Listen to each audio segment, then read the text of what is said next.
제가 참 너무나 고대하고 또 설레는 마음으로 기다렸던 강단이고, 여러분 9년 만에 제가 다시 오게 됐는데 그때 계신 분이 계신지 모르겠습니다만은 저는 낯설지 않은데 여러분들 어떻게 생각하는지 모르겠습니다.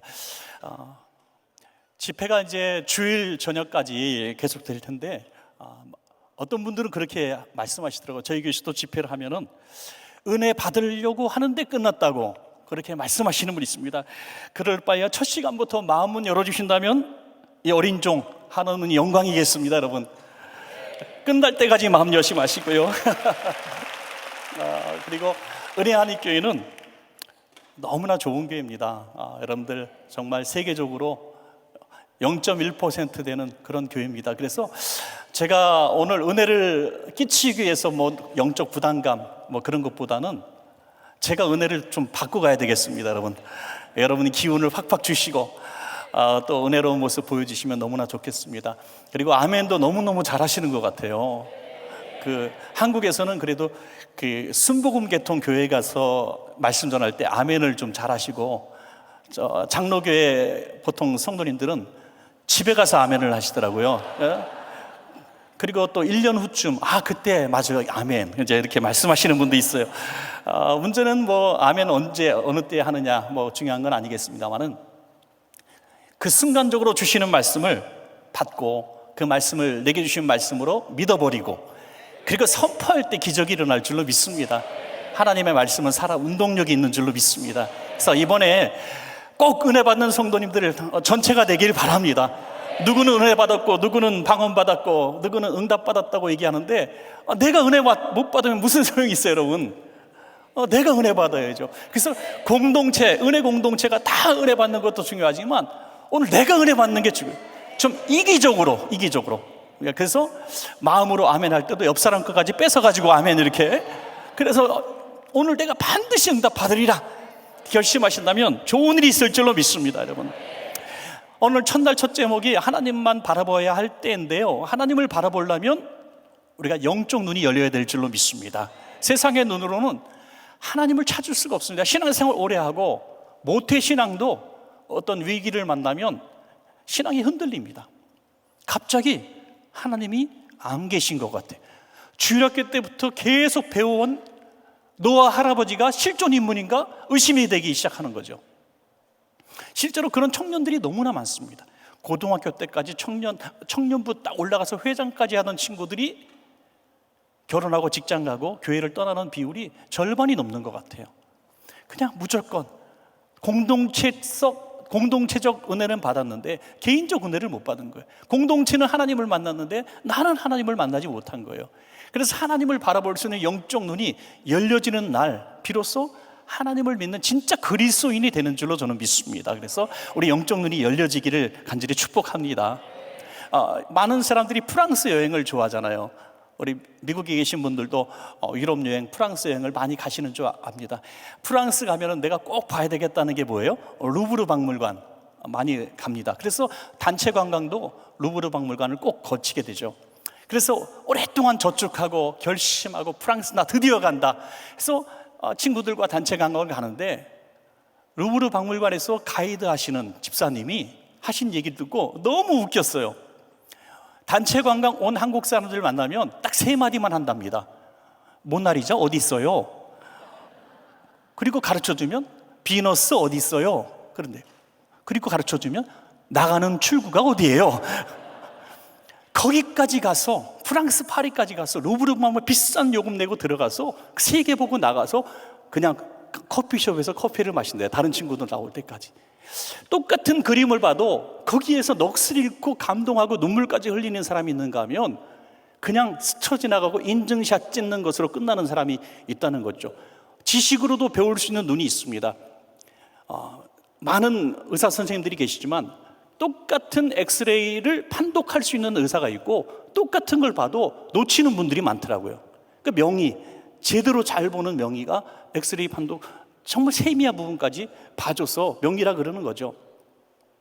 영적 눈도 마찬가지라고 하는 것입니다. 우리의 눈이 어느 날 정말 사도 바울이 아나니아의 기도를 통해서 비늘이 벗겨지고 탁 열리는 순간 주님을 볼 수 있는 것처럼 우리가 그 주님을 보는 날이 진짜 그리스도인이 되는 날이고 진짜 구원받는 날이고 저는 진짜 회심하는 날이다, 그렇게 믿습니다. 우리 은혜교회 성도님들, 제가 뭐 다 벌써 주님을 영접하시고 체험하신 분들이겠지만 혹시라도 그런 뜨거움, 그런 절망 가운데서 주님을 아직 만나지 못하신 분이 계시다면 이번 성회에 꼭 만나기를 간절히 바랍니다. 여러분, 제가 유튜브 동영상을 보다가 66세 된 보디빌더 남자, 건장한 남자인데요, 이분은 생맹 환자입니다. 생맹 환자는 특정한 컬러를 구분하지 못하죠. 녹색, 뭐 빨간색, 노란색, 특정 컬러를 구분하지 못합니다. 그럼 어떤 사람은 완전 생맹이 있대요. 완전 생맹은 흑백 세상에서 살아가는 거예요. 컬러를 전혀 모르는 흑백 세상에서 살아. 얼마나 절망스럽겠습니까? 그런 분이 우연히 발견된 생명보조 안경이라는 것이 발명이 되어서 그걸 쓰면 색상이 보이기 시작한다는 거죠. 너무나 놀라운, 완전 생명은 뭐 어렵겠지만 그래도 단순 생명 환자들은 치료받을 수 있다는 거죠. 볼 수 있다는 것입니다. 제가 유튜브 한 2분짜리 있는데 한번 여러분 보실까요?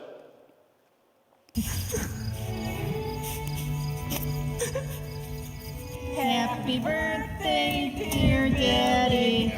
Happy birthday to you. How old are you now? Oh, there's something for you to open. He's And what? He thinks he knows what it is. If I was going to guess, Don't guess. You're gonna guess wrong. You're gonna guess wrong. really? Yeah.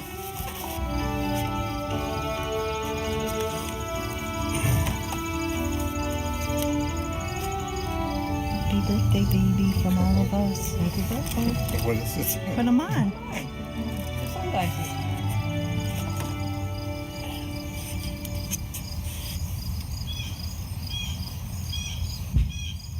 How does it look? Oh, that's weird. Look at the balloons. Can you see with our eyes now, baby? What colors you see? Those? You see colors now? Oh, the trees are neat.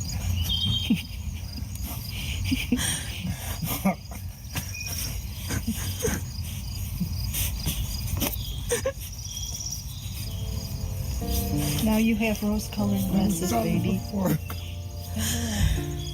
Now you see with our eyes. Do you like the balloons? Yeah. Turn around. What about the flowers on the house?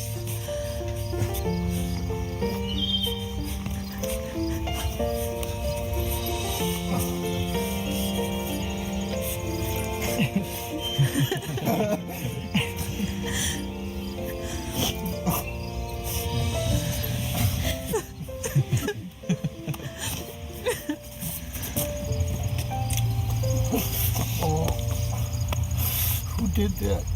All of us.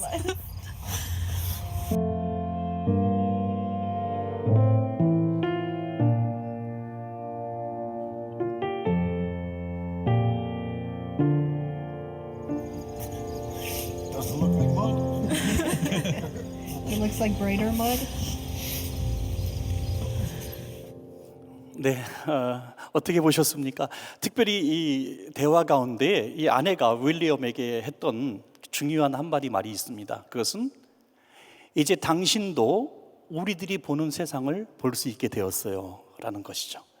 똑같은 눈을 가지고 같이 세상을 살았지만, 똑같은 것을 본다고 생각했지만 이 안경을 쓰지 않고는 보이지 않았던 컬러가 보였는데 그 컬러는 모든 사람이 다 봤던 컬러라는 것이죠. 나만 못 본 것이라는 것이죠. 영적으로도 그런 것 같습니다. 집안에 딱 한 사람이 예수를 믿지 않고 또 주님을 만나지 못한 사람이 있는다면 그도 이렇게 얘기할 겁니다. 나도 똑같이 세상을 보고 있어.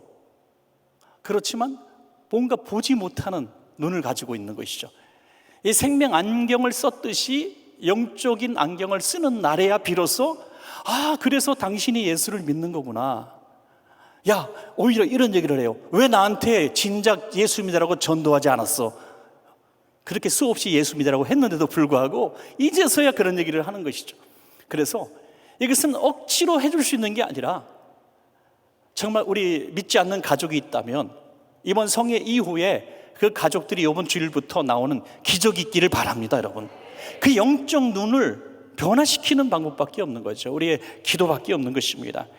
오늘 저와 여러분이 정말 하나님이 필요한 순간, 하나님을 꼭 봐야 되는 순간이 찾아왔다면 그 만나는 방법이 있어야 되지 않겠습니까? 오늘 저는 그 말씀을 통해서 한번 은혜를 나누고자 합니다. 우리가 하나님을 만날 수 있는 최고로 좋은 기회, 볼 수 있는 기회가 언제냐? 첫 번째는 하나님의 도우심이 필요할 때, 하나님의 도우심을 갈망할 때 우리는 영적 눈이 열리는 줄로 믿습니다, 여러분. 시편 121편 1절에서 2절 말씀 보시면 내가 산을 향하여 눈을 들리라. 나의 도움이 어디서 올고 나의 도움은 천지를 지신 여호와에게서로다 라고 했습니다. 그 산들은 힘 있는 사람들, 강대국들을 의미하고 있다고 합니다. 그걸 바라보면서 이 산 같은 존재들, 권력자들, 돈 있는 사람들, 힘 있는 사람들이 내게 도움이 됐으면 참 좋겠다. 그래서 그 사람에게 내가 도움을 구하는 거죠. 마치 애굽의 도움을 구하러 가는 것처럼 말이죠. 근데 하나님이 그렇게 말씀하십니다. 야, 그 산들이 무슨 힘이 있어? 그 산들을 지은 하나님이 힘 있는 거지 라고 말씀하시는 것입니다. 지금 사람에게 어떤 도움을 청하기를 지금 위해서 이렇게 기도하는 분이 혹시 계십니까? 하나님, 우리 사장님의 마음을 변화시켜 주셔서 제게 보너스를 200% 주게 해 주시옵소서. 꼭 어린아이가 기도하지 않고 있다가 아빠가 엄마가 싹 온 거 알고 혼자서 기도하는 척하죠. 주님, 우리 아빠 엄마 마음 감동시켜 주셔서 이번에 아이폰 꼭 바꿔주게 하여 주시옵소서. 하나님께 기도하는 게 아니라 아버지가 이렇게 해줘. 너는 하나님께 기도하는 거냐? 아빠한테 기도하는 거냐? 우리는 나이가 들건 어리건 똑같은 마음을 갖고 있다는 겁니다. 너무 사람과 환경과 권력자들, 내게 뭔가 줄 수 있는 사람들에게 매달리고 하나님 그를 통해서 역사해 주십시오라고 너무 그렇게 매달리는 거죠. 그러나 하나님은 그 사람이 아니라 또 다른 예상치 못한 사람을 통해서도 얼마든지 역사하실 수 있는 하나님이십니다, 여러분. 그러므로 하나님을 향해서 단순하게 하나님을 향해서 부르짖어야 하는 것이죠. 저는 히스기야의 기도 장면이 너무 훌륭한 것 같아요. 히스기야가 15년 연장받은 비결이 뭡니까? 벽을 향하여 기도, 얼굴을 대고 기도했다는. 왕궁이 얼마나 많고 또 자기가 찾으면 좋은 의술을 가진 사람들이 얼마나 많습니까? 최고 권력자입니다. 못할 게 뭐 있습니까? 그런데 세상을 향해서, 사람을 향해서 고개를 돌리지 않고 벽을 향해서 얼굴을 댔다는 거예요. 저는 벽을 향해서 얼굴을 댔다는 것은 하나님, 내 인생에 지금 벽입니다. 누구도 열어줄 수 없는 벽입니다 하고 벽에다가 머리를 막 찌면서 기도했는지 모르겠어요. 하나님은 그 벽을 허물어 주셨습니다. 허물어 주셔서 15년 연장시켜 주시고 나라도 부강케 해 주신 줄로 믿습니다, 여러분. 그런데 이런 복은 언제 받을 수 있느냐? 바로 이런 하나님의 도우심이 꼭 필요한 때가 아니면 받을 수 없는 복이라는 것이죠. 이번 주제가 뭡니까, 여러분? 다시 일어서게 하시는 하나님이에요. 일어서게 하시는 하나님을 만나기를 원한다면 어떻게 될까요? 넘어져 봐야 한다는 거죠. 넘어져야 일어나는 거 아니겠습니까? 그런데 감사하게도 우리는 맨날 넘어집니다. 자주 넘어집니다. 어느 날 주일날 설교 드리고 이렇게 성도님과 인사를 하는데 평생에 그런 얘기를 해본 적이 없는 성도님인데요, 너무 우셔가지고 눈에서 검은 폭포가 양쪽에서 흐르고 있었습니다. 그 흉측한 모습으로 자기의 모습이 어떤지도 모르면서 목사님, 오늘 제가 진짜 은혜 많이 받았습니다. 그렇게 말씀하시는 거예요. 그렇게 말씀하신 분이 아니에요. 10년 넘게 교회를 다녔는데 처음. 그러면 오늘 제가 특별히 은혜 끼치는 설교 말씀을 했을까요? 전혀 아니라는 거죠. 그분이 그렇게 은혜를 받은 것은 넘어져 있기 때문입니다. 하나님하고 어느 때보다 부르짖고 있었다는 것이죠. 저는 이번 성회도 마찬가지라고 생각합니다. 저는 단지 보내심을 받았고 정해진 말씀을 전할 뿐이지만 어떤 분은 인생에 큰 변화를 갖는 분도 있을 것이고요, 어떤 분은 그냥 뭐 좀 은혜 받았다 이렇게 말씀하고 돌아가신 분도 있을 거예요. 그 차이는 어디서 나는가? 내가 하나님 앞에 얼마나 갈망하고 간절한가, 이 차이가 있는 거죠. 오늘 하나님을 향해서 우리가 간절히 사모하는 마음으로 말씀을 사모하고 집회 참석하고 부르짖어 기도한다면은 오늘 최고의 은혜, 다시 일으켜 주시는 하나님을 반드시 만날 수 있습니다, 여러분. 시편 50편 15절에 환난 날에 나를 부르라, 내가 너를 건지리니 내가 나를 영화롭게 하리로다 그랬어요. 똑같은 말씀 아니에요? 주님의 목적은 뭡니까? 내가 나를 영화롭게 하리라. 인생의 목적이 하나님을 영화롭게 하는 것 아니겠습니까? 그런데 하나님을 영화롭게 도저히 우리가 안 하고 살아가니까, 하나님께 충성하지 않고 살아가니까 하나님이 우리를 넘어뜨리시는 거죠. 넘어뜨리시는 목적은 하나님을 영화롭게 하기 위하여 넘어뜨리시는 것입니다. 오늘 넘어짐을 경험한 분들 계실 거예요. 하나님, 내가 무슨 죄를 져서 넘어뜨리십니까? 주일날 예배 잘 드리고 소득의 11조 잘 드리고 내가 그래도 이렇게 지역에서 충성하고 교구에서 충성하고 TD도 봉사하고 나름대로 열심히 하는데 왜 제가 넘어져야 합니까? 우선순위로 넘어지면 저 김지사가 먼저 넘어져야 되는데 내가 먼저 넘어집니까? 이렇게 불평할 수가 있는 것이죠. 그러면 오늘 이 말씀을 생각해 볼 필요가 있습니다. 내가 하나님을 영화롭게 하기 위하여 하나님이 나를 넘어뜨린 것이 아닌가. 그래서 하나님은 우리에게 다시 일어나는 비결을 말씀하고 있어요. 영화롭게 하는 비결을 말씀하고 있습니다. 너는 내게 부르짖고 환난 날에 부르짖으라. 저는 이 환난 날에 부르짖는 기도, 주요 삼창을 평생 못 해본 분도 계세요. 주일 낮에도 저거 가끔씩 마음이 뜨거워지면 주일 3부 예배, 2부 예배에서 두 손 들고 주여 삼창하고 기도합시다 그러면요, 갑자기 어떤 분은 깜짝 놀래요. 내가 신천지 이단에 잘못 왔나 보다. 그렇게 해본 적이 없는 사람들이 너무 많아요. 주여 삼창을 해보는 것이 진짜 너무 어려워요. 주여, 주여, 주여 이렇게 안 되는 거예요. 이게 여러분, 성품의 문제도 있어요. 이게 안 됩니다. 그런데요, 주여 삼창하게 할 수 있는 비결이 있더라고요. 수영장에 데려가셔서 그냥 빠뜨려 버리세요. 그러면 사람 살려! 주여 삼창보다 더 크게 하더라고요. 그러니까 얼마나 내가 절박하느냐, 얼마나 하나님 아니면 안 되느냐, 하나님 아니면 도저히 안 되는 넘어짐을 경험했을 때 우리는 저절로 부르짖는 기도가 나오고요. 이 부르짖는 기도에 중요한 의미가 내포되어 있습니다. 회개인 줄로 믿습니다, 여러분. 부르짖는 기도에는 회개가 내포되어 있습니다. 주님, 잘못했습니다. 주님, 이 넘어진 것이 제 죄 때문입니다 라고 간절하게 부르짖게 되는 것입니다. 저는 방언받았다, 큰 은혜를 경험했다, 응답받았다 하는 분들의 많은 이야기를 들어보면 반드시 회개가 있는 기도를 한 분들입니다, 여러분. 회개 없는 신령한 은사는 없습니다. 회개 없는 하나님의 응답이 없습니다. 왜? 하나님의 목적은 나를 다시 영화롭게 하는 게 목적이지 나를 일으켜 세우는 게 목적이 아닙니다. 일으켜 세우는 게 목적이면 넘어뜨리지도 않는다는 거죠. 넘어뜨리신 이유는 영화롭게 하는 삶을 살기 위해서 넘어뜨린 것이고, 그 증거로 부르짖게 하시고 회개하게 하시고 하나님은 다시 일으켜 세워주시는 것입니다. 그러니까 제가 신앙생활하면서 고난 겪지 않는 좋은 비결은 평소에 잘하는 거예요. 평소에 잘하고, 평소에 기도하고, 평소에 순종하고, 그러면 넘어질 일도 사실 별로 없습니다. 다시 일으켜 세워주시는 은혜가 너무 고맙지만 넘어지지 않는 것도 참 큰 복인 줄로 저는 믿습니다, 여러분. 태양을 볼 수 있는 남자, 여러분들 그 TV에서 보신 분들이 계신지 모르겠습니다.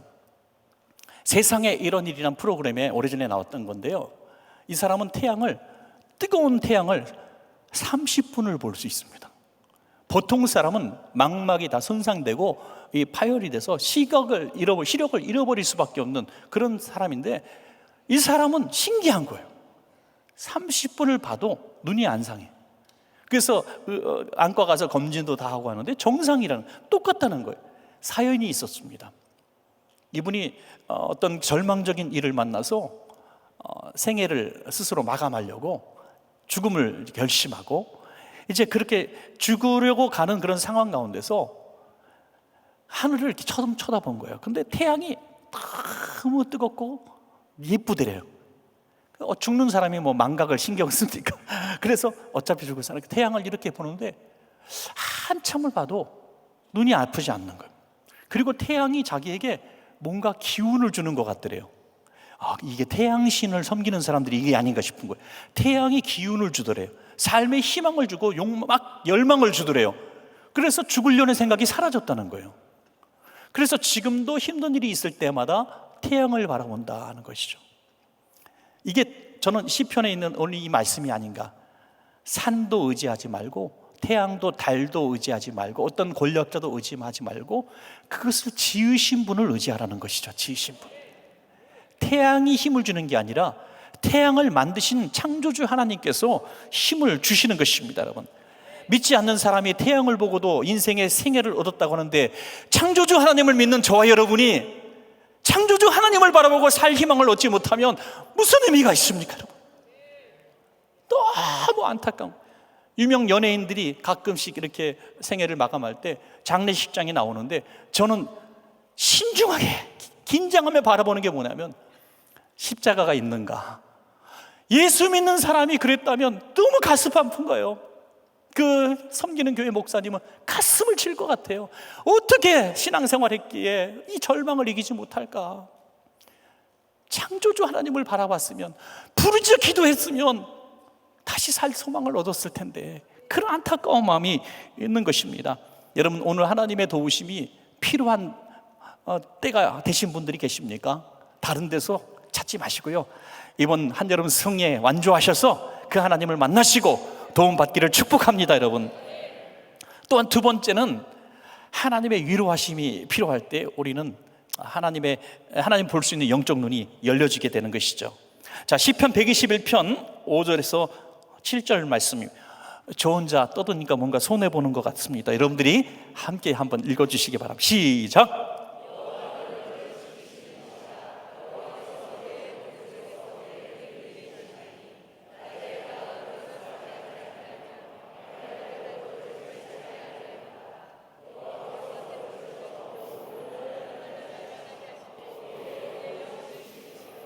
아멘. 저는 이 끝부분, 내 영혼을 지키시리라. 우리는 지키신다, 가드해 주신다고 하면은 그냥 육신의 경호원 정도로, 악한 자들이 오면 막아주시고 궁동이가 있으면 피해가게 하시고 우리의 생명을 보존해 주시고 그 정도로 생각할 수도 있는데 영혼을 지키신다? 그렇구나, 우리는 영적 존재구나. 악한 마귀는 우리의 육신을 공격하는 게 아니라 가장 중요한 영혼을 공격하는 것이 사탄이라고 하는 것이죠. 영혼이 무너지면 육신은 아무리 멀쩡해도 그건 마귀의 노예가 될 수밖에 없고 불의의 병기가 될 수밖에 없습니다. 그래서 하나님의 영혼의 지키심이 없으면 우리는 하루아침에 불신자보다 악한 자가 될 수밖에 없습니다, 여러분. 그래서 신앙적으로는 절대로 교만해서는 안 됩니다. 하나님, 내 영혼을 지켜주십시오. 몸을 지키는, 생명을 지키는 것보다 더 소중한 것은 우리 영혼을 지키는 거예요. 육신은 이 땅에서만 유효하지만 영혼은 영원한 것이지 않습니까? 그래서 내 팔다리 잘라도 내 영혼이 구원받기를 주님은 원하신다는 것이죠.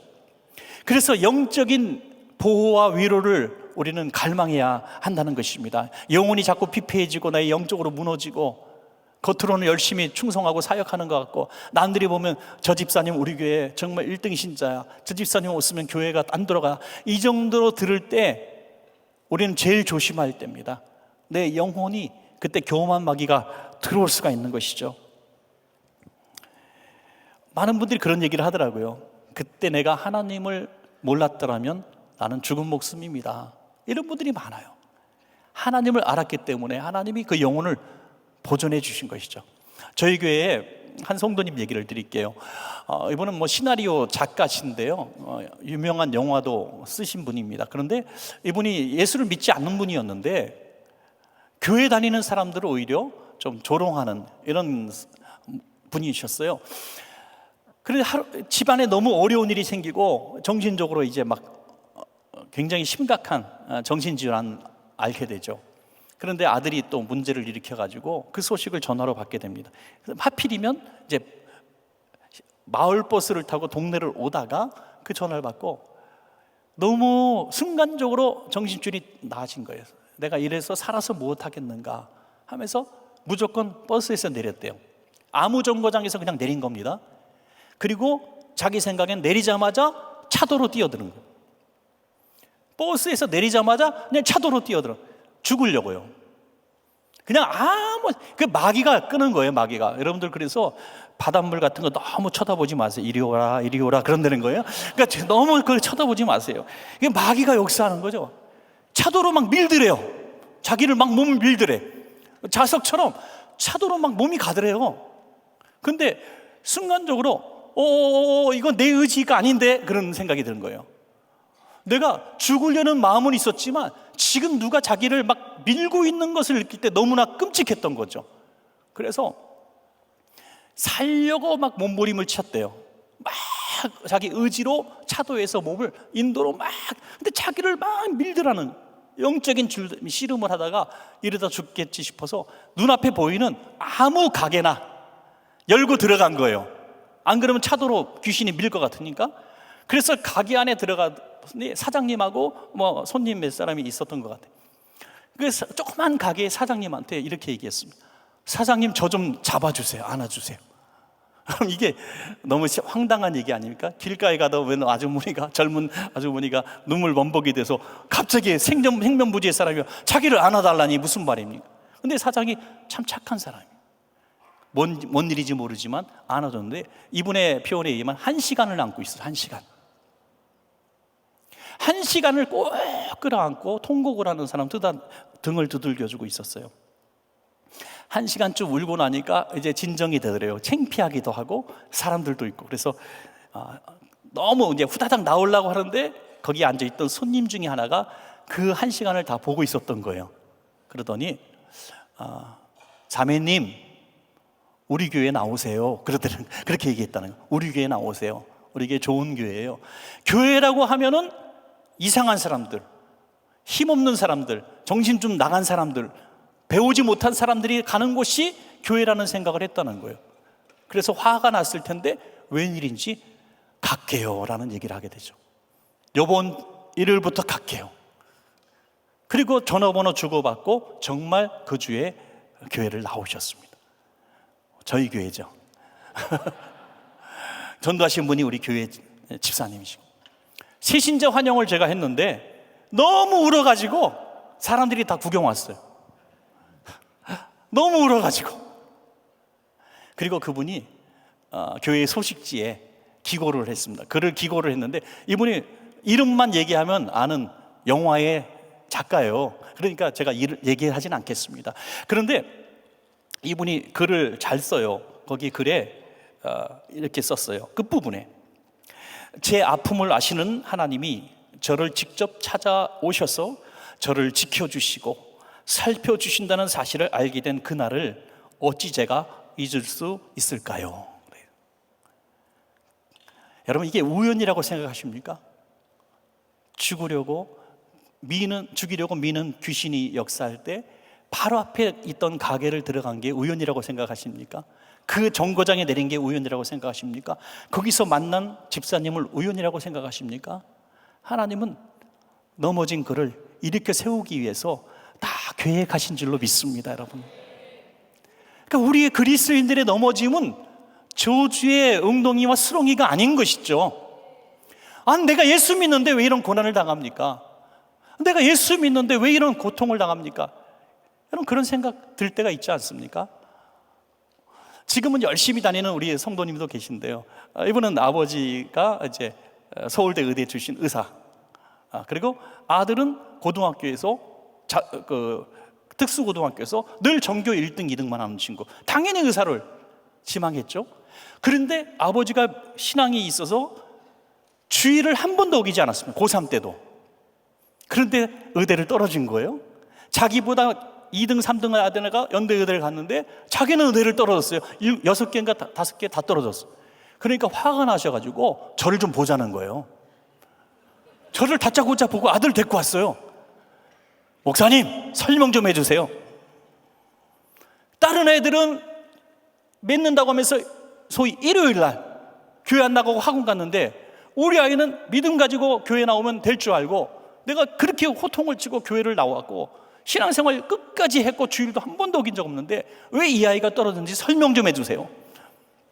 제가 어떻게 하겠어요? 그 제가 하나님이 지혜를 주시더라고요. 여러분, 집사님, 얘가 진짜 좋은 의사가 되기를 원하십니까? 그래요. 그 당연하죠. 한 번의 의사가 되면요, 의사 별거 아닌 거 알고 대충 할 겁니다. 세상 환자들을 깔보고 별거 아닌 사람 취급할 겁니다. 그런데 얘가 재수하고 의사가 되면요, 겸손하게 열심히 하나님의 은혜라고 얘기할 겁니다. 내년엔 반드시 됩니다. 제가 책임지겠습니다.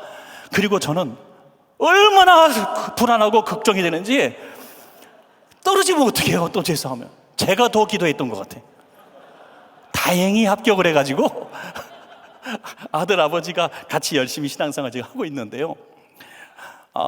제가 드리고자 하는 말씀은 그 떨어짐에 대해서 집착하고 기복적인 공로주의적인 신앙생활로 신앙생활하면 이런 위기 가운데, 넘어진 가운데 해석이 되지 않는 거예요. 어떤 집사님이 너무 신앙생활 잘하는데 갑자기 화재가 나고 자식의 문제가 있고 예기치 않은 사건, 사고를 만났을 때 우리는 잘못된 생각을 하면 이렇게 할 거죠. 하나님은 확실하신 분이니까 저분이 뭔가 죄가 있을 거야. 아예 내가 저를 까불 때부터 알아봤어. 심지어 저 집사님 한번 하나님한테 맞을 줄 알았어. 뭐 이런 소리는 하고 있는 거예요. 여러분, 만약에 우리가 공로주의 신앙을 가지고 잘하면 복을 받고 못하면 벌을 받는다면 저를 비롯해서 이 자리에 아무도 없을 거예요. 다 죽은 목숨이기 때문에. 저울로 잘한 것과 못한 것을 달아주시면 우린 죄밖에 없습니다. 구원은 은혜로 받았어요. 은혜로 받은 겁니다. 값없이 은혜를 받았습니다. 그러므로 넘어짐에 대해서 두려워하지 마시기 바랍니다. 은혜로 구원을 주신 하나님께서 우리 넘어짐에는 반드시 계획이 있는 것이죠. 그 계획을 이루시기 위해서 하나님이 주신 선물이 뭡니까? 넘어진 자를 위로해 주신다는 거죠. 내가 넘어뜨렸으니까 너 일어나는 게 내 뜻이야 하고 멀리서 구경하시는 하나님이 아니라 고통의 현장에 오셔서 위로하신다는 것. 내가 불 가운데로 지날 때에, 또 물 가운데로 지날 때에 어떻게 하신다고요? 함께 하신다 그랬어요. 그러면 우리는 의문을 갖잖아요. 불 가운데로 안 가면 되잖아요. 불 가운데로 안 가게 하시면 되잖아요. 그런데 왜 거기 가게 하고 풀무불 속에 사드락, 메삭과 아벳느고처럼 불덩이에 떨어지게 하고 다니엘처럼 사자굴 속에 들어가게 만드시던 다음에 왜 그때서야 함께 하신다고 할까? 그렇게 안 하면 우리는 하나님을 영화롭게 하지 못하는 인생이기 때문이죠. 그 고난의 현장에서 우리는 주님을 만날 수밖에 없는 것입니다. 하나님이 어디 있느냐? 사람들이 얘기합니다. 내 하나님이 어디 있느냐? 내 하나님이 있으면 네가 왜 그런 꼴을 당해? 믿는 자가 왜 그런 꼴을 당해? 믿지 않는 식구들이, 믿지 않는 사촌들이 너 예수 믿는다면서 우리보다 잘된 게 뭐 있어? 조롱합니다. 그러나 그들은 알 수 없는 게 하나 있어요. 그들이 받지 못한 하나님의 위로가 있습니다, 여러분. 주일마다 저도 기도를, 안수 기도를 뒤에서 많이 합니다. 그런데 특별히 암 환자들 얼마나 많아요, 요즘에. 여러분, 암이 이게 정말 너무 많아요. 그래서 암 환우회까지 만들었습니다. 이게 암 환우회 지도 성도님은 암 전문의 두고 이렇게 암 환우회, 그래서 서로 정보 교환하고 도와주고 이런 모임이 만들어질 정도로 암 환자가 많아요. 정말 끔찍히 고통스럽다 그래요. 모두가 얘기하는 게 뭐냐면, 목사님, 이렇게 암 치료하는 과정이 힘든 줄 알았으면 저 암 치료 안 시작했을 거예요. 그러니까 여러분들, 우리 은혜교회 암 환자들 계시면 정말 잘해 주셔야 됩니다. 그냥 집사님 힘들죠? 이 정도가 아니에요. 죽음의 고통이에요. 죽음의. 내가 괜히 시작했다 할 정도로 끔찍한 고통입니다. 그런 분들을 기도해 줄 때 제가 공감이 잘 안 되잖아요. 저는 건강하니까. 그래서 제가 기도할 때 어떻게 하면 이분들을 공감시킬 수 있고 위로할 수 있는 기도가 무엇일까 생각하니까 딱 주님밖에 없더라고요. 집사님, 그 누구도 집사님의 이 고통은 이해할 수 없고 같이 해줄 수 없습니다. 그런데 예수님의 십자가 달린 형상을 지금 한번 생각해 보세요. 많은 사람 앞에서 발가벗겨 주신 수치, 침뱉음을 당한 모욕, 끔찍한 채찍질, 못이 박히고 옆구리에 창이 뚫려 가슴이 푹 뚫려지는 이 끔찍한 피 흘림이 지금 집사님을 위해서 당한 고통이에요. 집사님, 이 모든 고통을 이해하시는 분은 주님밖에 없어요. 그리고 그 주님의 피 묻은 손으로 집사님을 안수하길 원합니다. 이렇게 얘기하면요, 주님을 만나는 거예요. 주님을.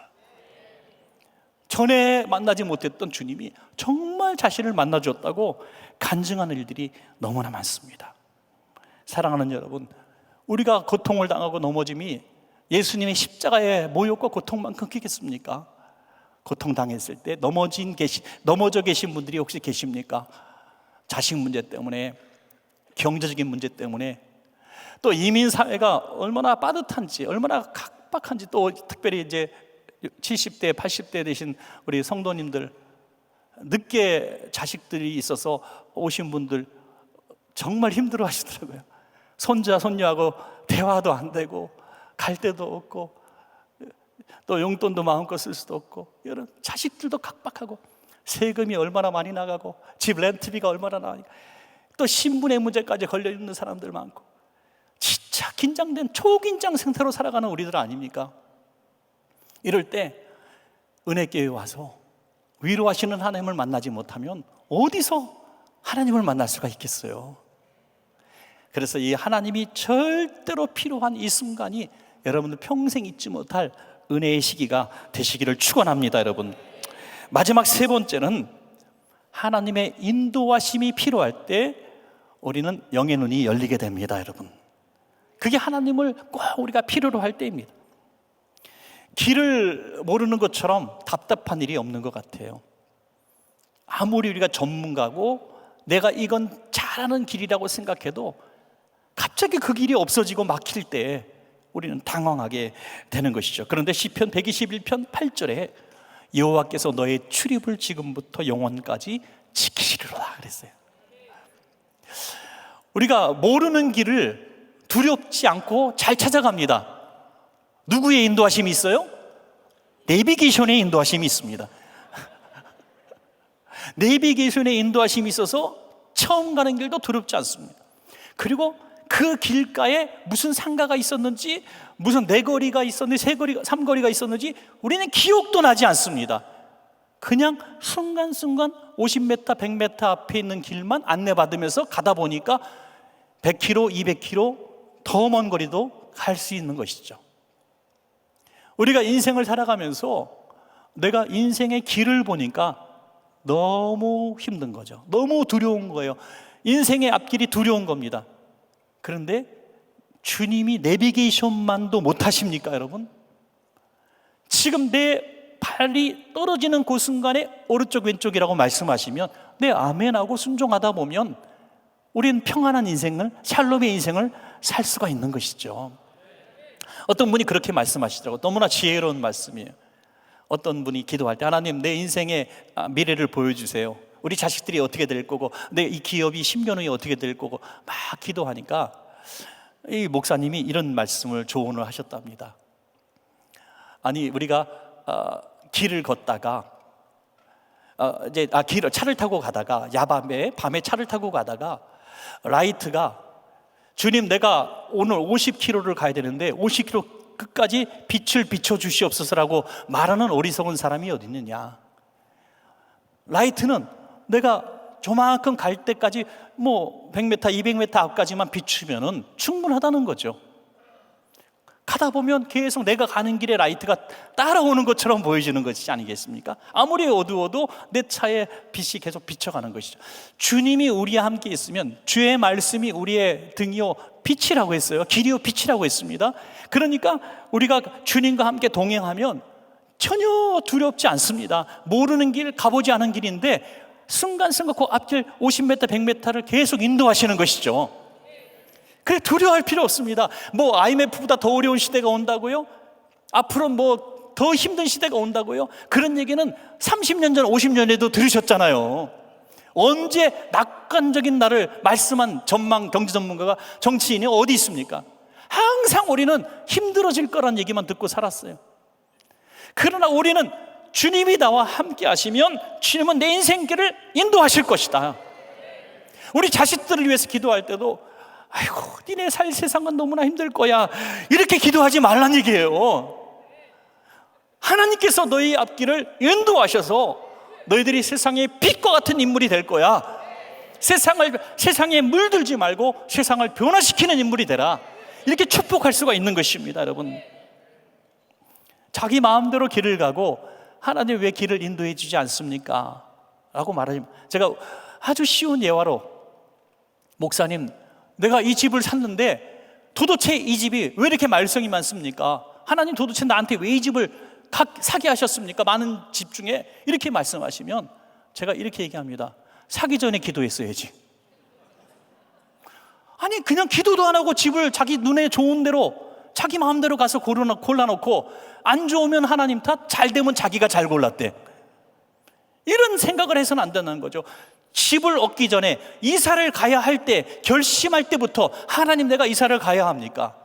내가 집을 어디로 가야 합니까? 이 집이 맞습니까? 라고 물어보고 기도 응답받고 결정했다면 그것이 어려운 일이 생겨도 두렵지 않습니다. 저희도 성전 건축을 13년 전에 했는데요, 하나님 앞에 간절하게 기도하고 응답을 받고 정말 환상 비슷한 것까지도 보고 확실히 정말 하나님 앞에 정말 잘하기 위해서 종잣돈 팔아가지고 해외에 교회 5교회 지어주고 우리 교회 시작했습니다. 온통 빚으로 큰 빚 가운데 걷는 교회가 됐죠. 그런데 하나님이 다 해줄 줄 알았어요. 근데 3개월밖에 안 돼서 회사가 부도나고 도망가 버렸어. 철문이 굳게 끼고 6개월 동안 파리 개미 한 마리 못 들어. 저기 우리 설계사 집사님, 교회를 설계하신 세계적인 설계사 같이 오셨고 우리 장로님 같이 오셨는데 이 두 분의 역할이 없었으면 진짜 힘들었을 거예요. 우리 장로님이 그때 건축학과 출신이거든요. 내가 비상대책위원장을 맡을게요. 이거는 아무나 못하는 겁니다 하고 자원하셔서 이 일을 수습해 주셨어요. 그런 6개월 동안 안 되는 일, 그리고 그 이외에도 많이 어려운 일들이 있었어요. 기성비를 못 내가지고 막 정말 힘든 순간들도 워낙 많았습니다. 말로 다 할 수 있겠어요? 그런데 하나의 믿음이 있었어요. 뭐냐면 내가 하려고 한 게 아니라 하나님이 건축을 하라고 오더를 저에게 주셨기 때문에 제가 확실히 믿었고 시작했기 때문에 어떤 상황이 생겨도 될 거야. 하나님이 하라고 그래서 한 건데 뭐 하나님이 책임져 주겠지, 이런 배짱이 생기더라고요. 내 의지대로 내 마음대로 인생길을 계획해놓고 직장을 들어가고 또 회사를 열어놓고 하나님 책임져 주세요라고 기도하는 것은 하나님의 넘어뜨리심을 경험하지 않고서는 도무지 내 잘못을 깨달을 방법이 없는 겁니다. 그런데 하나님은 좋으신 하나님이세요. 이 넘어짐을 통해서 하나님을 찾아 부르짖게 하시고 깨닫게 하시고 하나님을 은혜를 충분히 경험하게 하신 다음에 하나님은 반드시 다시 이렇게 세워주신다는 거예요. 욥은 얼마나 큰 고통을 당했습니까? 여러분, 욥과 같은 분은 안 계실 거예요. 제가 욥에 대한 설교를 얼마 전에 했는데 한 성도님이 저 욥같이 되고 싶어요 그러더라고요. 이게 뭔 소리야 도대체, 욥같이 되고 싶다 그랬더니 욥의 고난이 아니라 욥과 같이 고난 중에서도 하나님 원망하지 않고 그리고 친구를 축복하는 사람 되고 싶다는 그런 뜻이. 그럼 진작에 그렇게 얘기하지. 깜짝 놀랐다. 욥이 당한 고난은 뭐다? 정신적인 고통, 육체적인 고통, 재산의 고통 다 당했죠. 모든 사람에게 버림받아요. 아내에게, 친구들에게 하나님이 외면한 것처럼 버림받습니다. 자신의 육신은 끔찍한 질병이고 모든 소유와 종들을 다 잃어버렸어요. 이 정도 되면 미쳐야 되는 거 아닙니까? 하나님 어디 있어 해야 되는 거 아닙니까? 그런데 욥은 모든 것이 하나님이 하신 일이라는 거예요. 적신으로 왔으니 적신으로 간다는 거예요. 하나님을 원망하지 아니하고 오히려 그 친구들을 축복하였다고 성경은 말씀하고 있어요. 그 친구들을 위하여 복을 빌 때 하나님이 모든 뜻을 돌이키시사 갑절의 복을 주셨더라. 이게 하나님의 넘어지게 하신 뜻이구나. 뺏어가는 게 뜻이 아니라 갑절로 주시는 것이 하나님의 뜻이겠구나. 여러분, 어떤 이유로 넘어진 분들 계실 거예요. 질병으로 마음이 무너지고 자식이 무너지고 가게가 무너지고 삶이 무너지고 용기가 무너져서 지금 굉장히 힘든 분들 계실 거예요. 이렇게 생각하십시오. 난 넘어져 계속 있을 사람이 아니라 갑절로 복받기 위해서 잠시 넘어져 있는 거다. 이게 잠시 넘어져 있는 거. 자, 한 가지 예화 드리고 기도하려고 해요. 제 신학교 동기 얘기입니다. 멀리 있는 예화가 아니라 제가 아주 잘 아는 친구입니다. 신대원 동기인데요, 이분에게 막둥이, 늦둥이가 하나 났습니다. 예수를 안 믿던 분인데 늦게 예수를 믿고, 늦게 예수 믿는 분들은 둘 중에 하나잖아요. 신학교 가거나 그리고 또 열심히 있는 교회 일을 하거나. 이분은 내가 주님을 만났으니 이제 주님께 내 인생 드리겠다고 무조건 신학교 들어왔어요. 그래서 신학교 들어와서 예수 믿고 이제 신학교 들어오기까지 그 사이에 아이를 늦둥이를 낳는데, 이제 신학교 제가 이제 졸업할 때쯤, 목회를 막 시작할 때쯤 얘가 중학교 3학년이었어요. 이름도 택영, 하나님의 택하셔서 영광 돌리는 아이가 되겠다고 신앙적인 이름을 붙였죠. 근데 이 아이가 복을 받은 아이예요. 하나님이 얘에게 음악적 재능을 주신 거예요. 그래서 소위 음악 신동이 됐어요. 신동. 중3인데 피아노를 동네 피아노학원에서 좀 배우는 정도인데 4개 5개를 건반을 동시에 쳐도 샵까지 다 맞춥니다. 한 번에 때려도 어디 도, 어디 레, 어디 샵, 어디 플랫 다 맞. 이게 청음이라 그러죠. 이게 청음이 대단히 뛰어나고, 이러다 보니까 작곡 실력이 대단했습니다. 얼마나 실력이 대단했냐면 중3인데 그 형이 이제 숭실대학교를 다니고 있었는데, 그 형이 학교 교내에 이거 숭실대 관계자 계시면 안 되는데 그 창립 기념하면서 학생들 작곡 무슨 대회를 했어요. 그래서 음반을 만들었어요. 기념 음반. 그리고 선발된 아이는 장학금을 받게 학교에 공고가 나온 거예요. 근데 이 중학교 다니 중3짜리가 형한테 곡을 줘서 그게 들어갔다니까요. 20곡 중에 3곡이 뽑혔어요. 그래서 형이 장학금 받았어요. 이거 알면 안 됩니다. 잊어주세요. 잊어주세요. 그러니까 중3이 대학생들 작곡 대회에서 20곡을 본 3곡이 뽑혔다는 거예요. 이런 아이입니다. 그런데 이제 자기가 피아노 치고 작곡하고 이런 것들이 이제 유튜브 같은 데 올렸는데, 미국에 있는 음대 교수가 그걸 본 거예요. 내가 너를 무료로 가르치겠다 해서 미국으로 초청했습니다. 이 아이를. 중3 때 집에서 난리가 났죠. 개척교회 하는 목사님이 그때 개척을 해갖고 교인이 한 40-50명 정도 출석하고, 제가 그 교회 가서 집회도 하고 해서 잘합니다. 아버지도 어머니도 굉장히 지성인이에요. 소위 스카이 대학원까지 다 나오신 분들이죠. 굉장히 점잖고 지성인들이에요. 그 아이가 미국에 유학을 갔으니 얼마나 신났겠어요. 막 간증도 하고 동네방네 자랑했는데, 이 아이가 길을 갔다가 미국에서 갑자기 쓰러진 거예요. 쓰러져서 병원에 무조건 갔더니 말기 림프종암, 혈액암, 말기. 왜 여태까지 몰랐느냐? 구사리만 되게 듣고 희망이 없다라는 얘기를 듣습니다. 절망의 사형 선고를 받습니다. 그래가지고 어떤 치료를 해도 안 되는 거예요. 그런데 그 상황 가운데서 교회에 안수 집사님 한 분이 목사님을 대적하고 교인 20명을 끌고 나가버렸어요. 50명도 안 되는 교회가 절반 반토막이 딱 났습니다.